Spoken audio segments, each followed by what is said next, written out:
Greetings all. Welcome back to another Wisdom Wednesday. I am Ifarounke Dedre Prescott, and today we are going on a journey. A journey not just through time and history, but also through self-awareness. I recently visited Tobago's Fort Granby, and what I found there was more than just remnants of the past. It was a mirror reflecting lessons for today and hope for the future. So sit back and let us unravel these threads together. Can we truly understand the world we live in if we do not understand ourselves and the history that shape our landscapes? My journey through Tobago's Fort Granby unraveled not just a chapter of Caribbean history, but also unveiled the threads connecting past, present, and future. I have had the privilege of living on the breathtaking island of Tobago for over 30 years. I often find myself struggling to stave off the curse of familiarity. Not the healthy relationship that becomes more intimate with appreciation and gratitude, but the familiarity that comes from being absorbed in my life and taking everything else as a backdrop to my current drama. The kind of familiarity that breeds contempt. When I fall into this mode, I interact with nature only in terms of its immediate impact on my life. It is too hot to run errands, or the rain is making my grass grow too fast. This is the inane drivel that dominates my thoughts. This kind of sleepwalking becomes even more challenging in the age of online addiction with its ceaseless digital bombardments. Our senses are constantly overwhelmed, distorting our reality and shifting our emotional landscapes. Global events, whether directly relevant or not, infiltrate my thoughts and emotions, taking them hostage.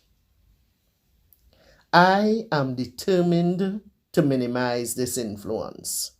My aim is to be mindful and disengage from the digital world and be truly present in my life. Ensuring that activities, no matter how pleasurable, add value rather than detract from my personal mission. Recently, I took a step back to reconnect with my island home. A trip to the beach led me to overhear plans for an island tour for seniors organized by the Tobago House of Assembly's Division of Tourism and Culture. Without a second thought, I decided to join in. Our first stop was Fort Granby. Fort Granby was Tobago's first town. It offers a panoramic view of the Atlantic Ocean and holds significant historical context.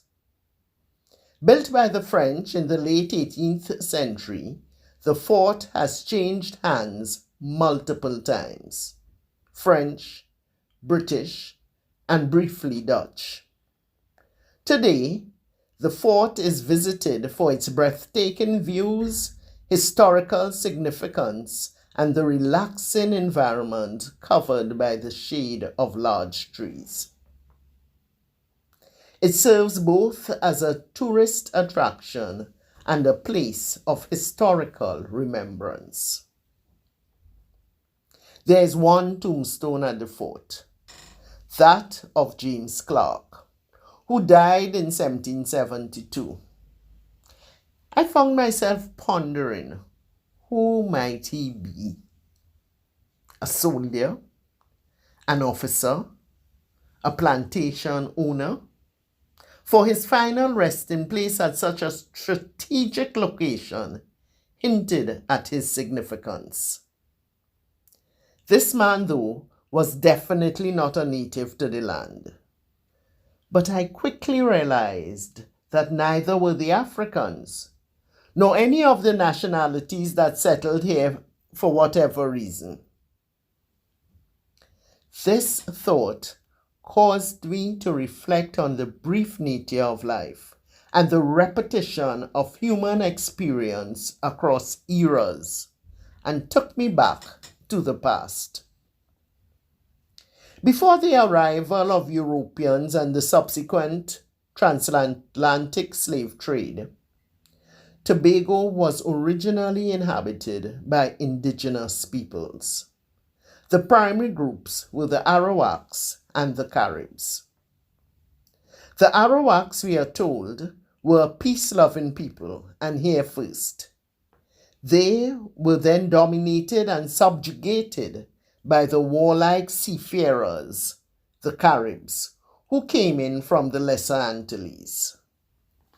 Both their rich cultures were largely erased or included into the cultures of the colonial powers. Their societies were forever altered by European colonization.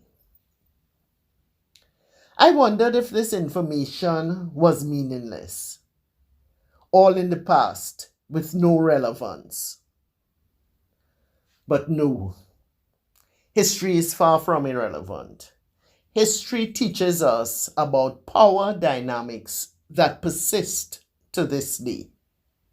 For example, the influx of Venezuelans mirrors the complex web of human migrations that have always characterized our lands.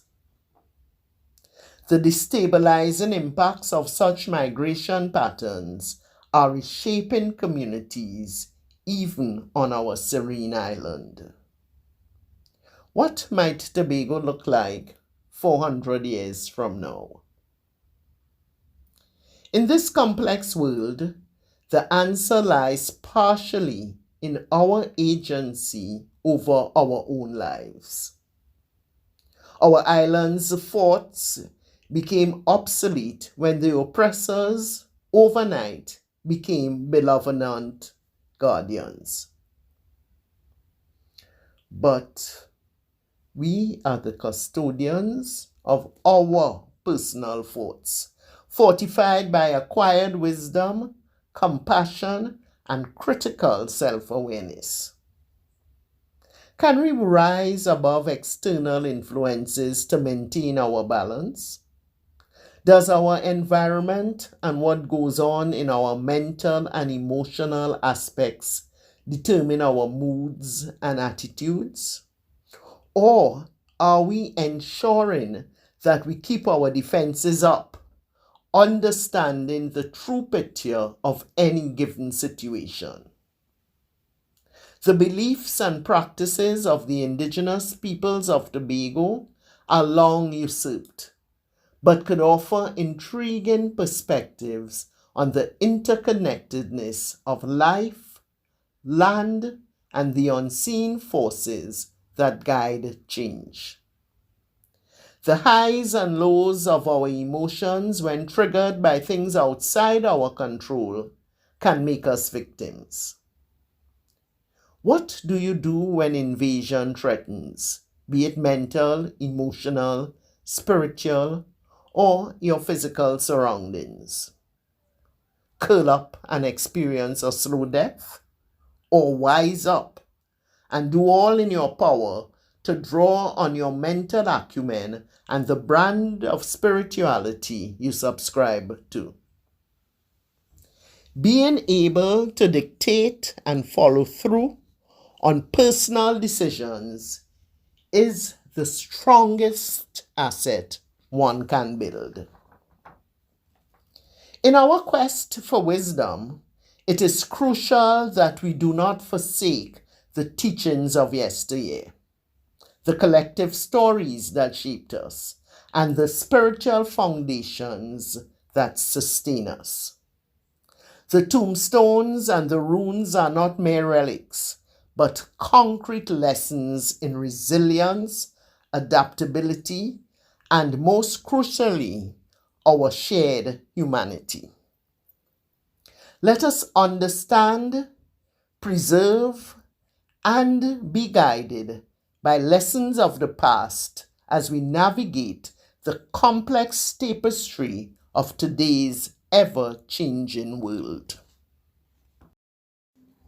Thank you for joining me on this enlightening trip through Fort Granby and the lessons it has for all of us today. If you found value in today's episode, do not forget to hit that like button and subscribe for more Wisdom Wednesdays. Together, we can better understand our past to construct a more harmonious future. I am Ifarounke Dedre Prescott signing off. Take care, stay wise, and until next time, keep fortifying your personal forts.